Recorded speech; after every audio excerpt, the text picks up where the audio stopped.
Hi, I'm Nikki Lubing, owner of Skillabration.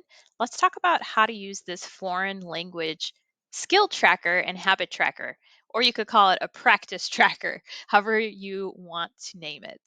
So, the purpose of this is to give yourself some accountability and increase the likelihood of really learning a foreign language.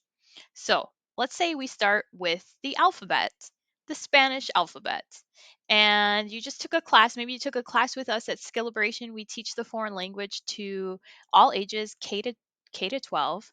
So let's say you took one of our classes and we just learned the alphabet. Well, after that, it's your responsibility to practice it until you have memorized it.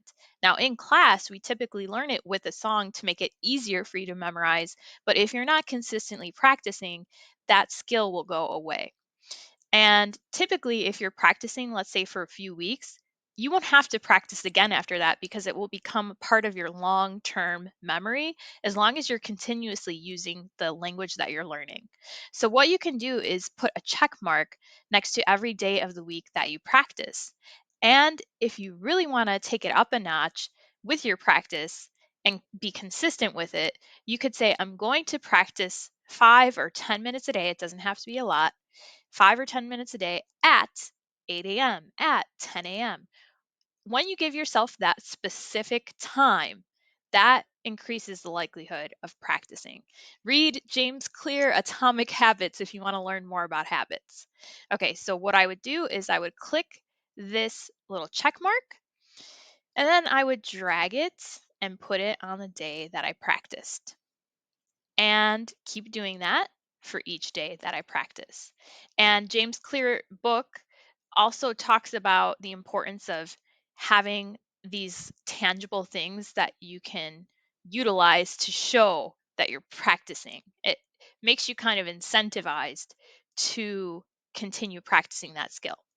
So maybe I practice 3 times in a row and I'm like, you know what? I've memorized this. Well, then I can add my fuego. Fuego is fire.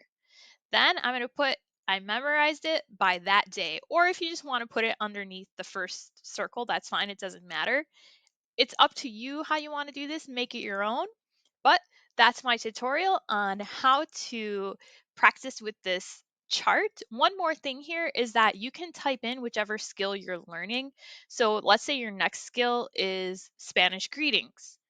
Well, let's say you've learned 10 new words. So you could type in here 10 Spanish greetings, or maybe it's like a mix, greetings and ways to say goodbye, greetings slash bye. Then you can just add that in here and then do the same thing. I'm going to practice Thursday or Friday or whatever day I'm practicing. And once I have them all memorized, add that fuego in again to really celebrate the fact that your language skills are on fire. All right. Have fun with this and make sure you grab the link to download this in the chat box, or not in the chat box, in the description. And then this link is going to lead you to a page where you're going to put your email in so that you can get information, more tips like this, and also any updates about our classes that will be increasing our classes over time. So, for example, we now have Mandarin, and later we're going to have French, not only just Spanish. So, that's why you want to be on our list to find out about those updates. All right, I'll see you in the next video. Adios.